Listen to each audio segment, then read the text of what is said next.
berlebihan, ya, sehingga perut kita itu menjadi aman, sebab sumber penyakit itu dari perut. Ya, sabda Nabi SAW begitu. Ya, jadi perut kita itu rumah sakit kita. Nah, yang kedua, syariat juga memerintahkan supaya kita olah fisik, ya, olahraga agar kesehatan itu terjaga, ya kan. Tentu paling minim olahraganya dalam gerakan-gerakan sholat, ya. Kalau saja 17 rakaat plus sholat-sholat sunat itu sudah bagus. Prof. Hembing itu kan sangat bagus menjelaskan bagaimana korelasi antara gerakan sholat itu dengan kesehatan.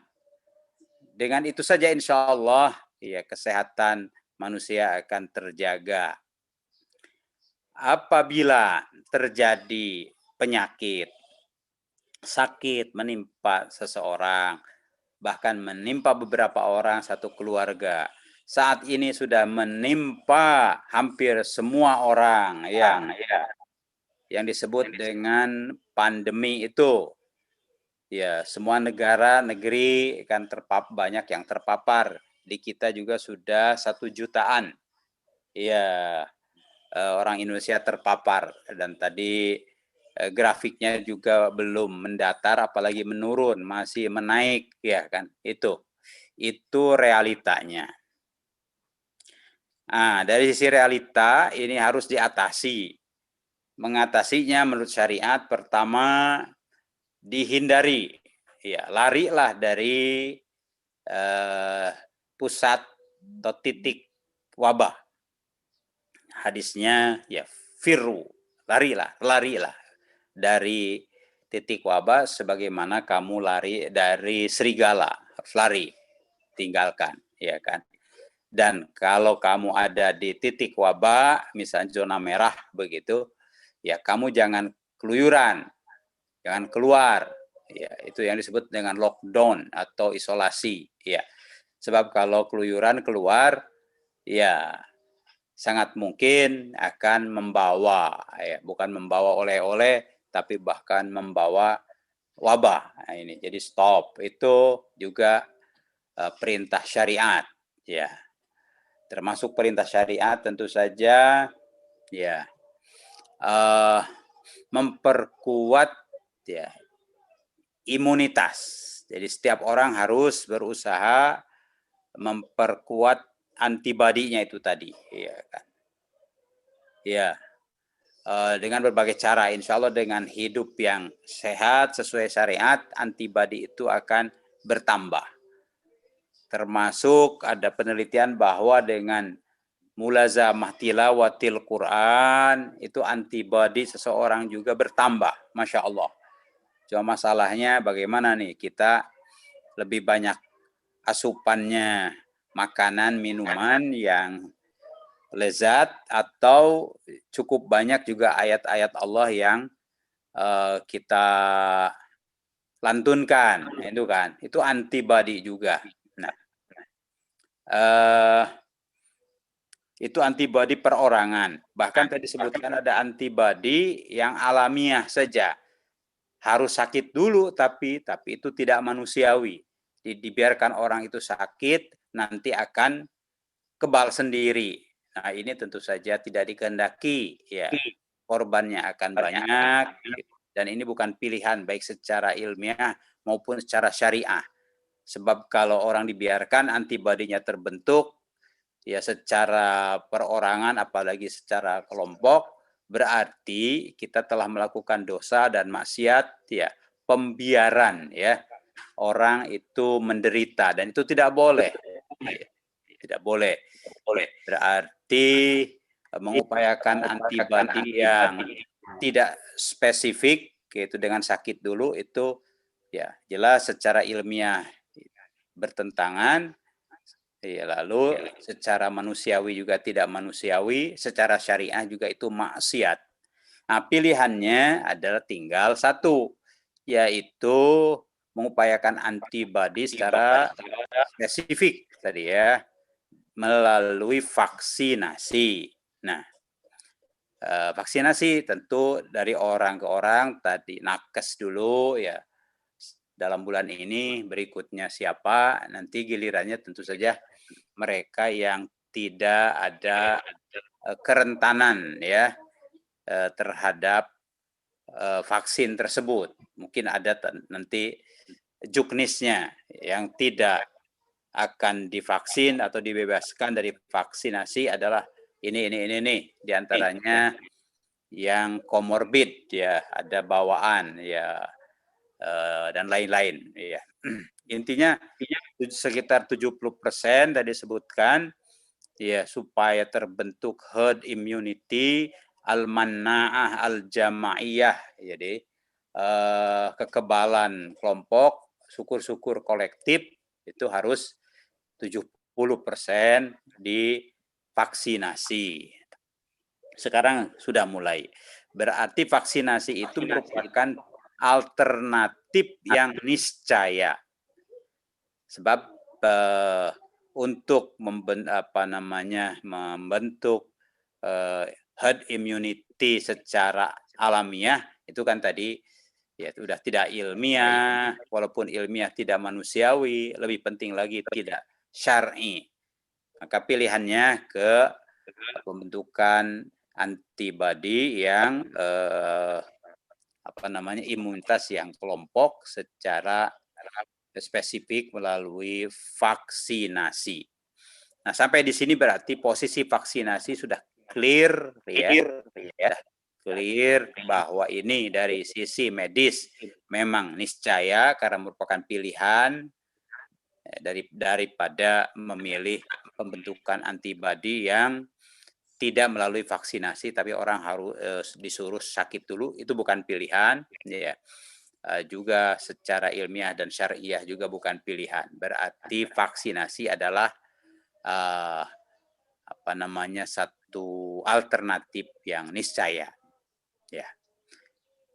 Dunia kedokteran sepakat. Ya.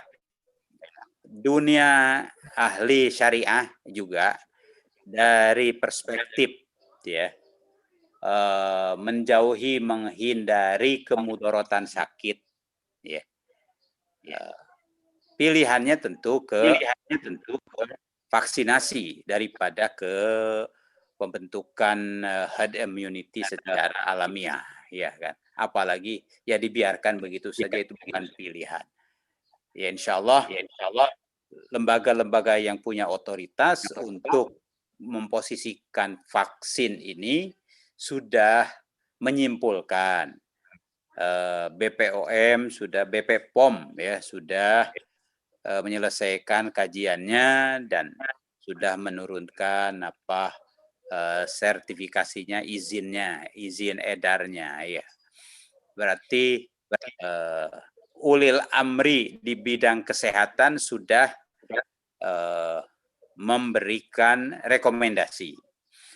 Adapun ulil amri di bidang syariah yaitu Majelis Ulama Indonesia, Komisi Fatwa dibantu oleh LP-POM MUI, itu pun sudah melakukan kajian dan sudah menyimpulkan hasil kajiannya ya, dan sudah diumumkan ya. MUI menyimpulkan bahwa yang ada saat ini kan vaksinnya yang tersedia begitu, yang disebut dengan Sinovac ya. Ada vaksin lain termasuk yang masih dalam rintisan, yaitu vaksin merah putih. Kita sih memang menunggu ya, cuman ini sedang di mana prosesnya dan progresnya sudah di mana ya.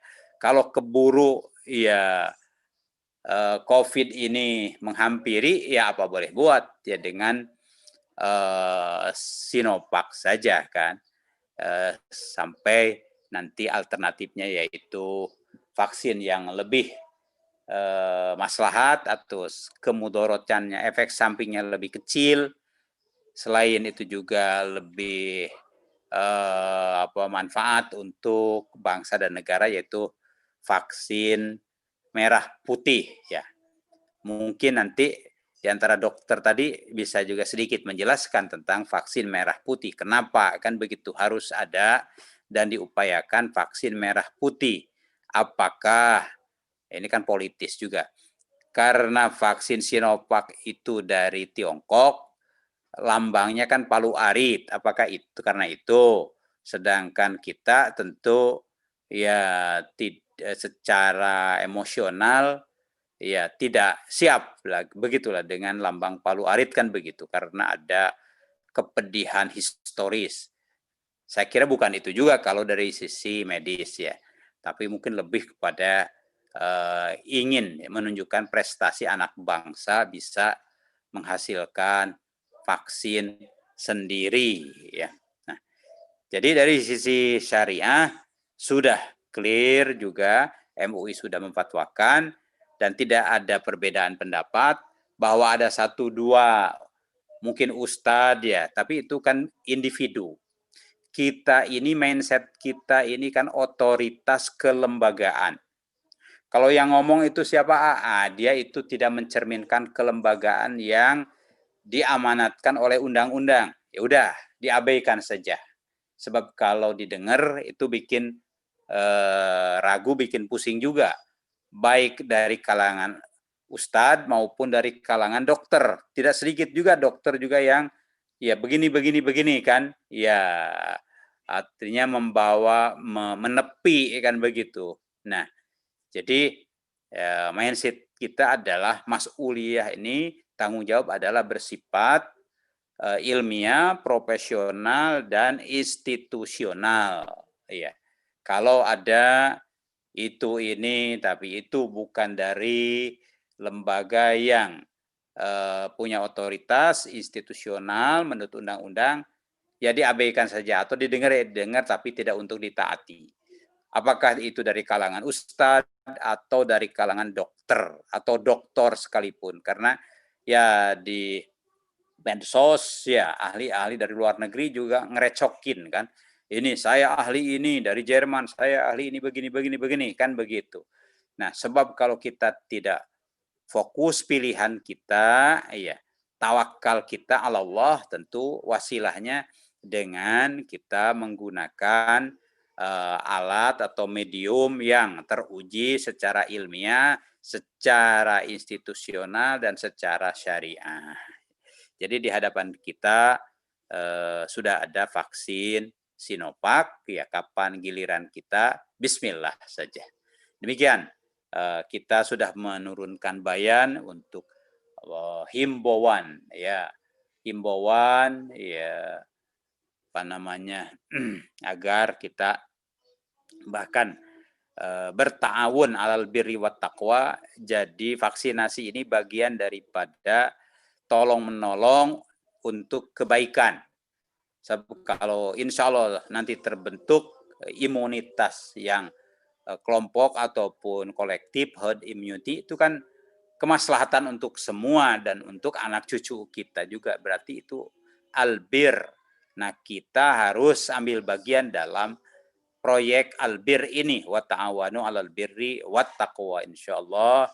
Jadi bukan hanya tidak ragu ya, kita juga tentu saja berkontribusi untuk menyemangati masyarakat ikut di dalam vaksinasi yang ada ini. Demikian, terima kasih. Wassalamualaikum warahmatullahi wabarakatuh. Waalaikumsalam.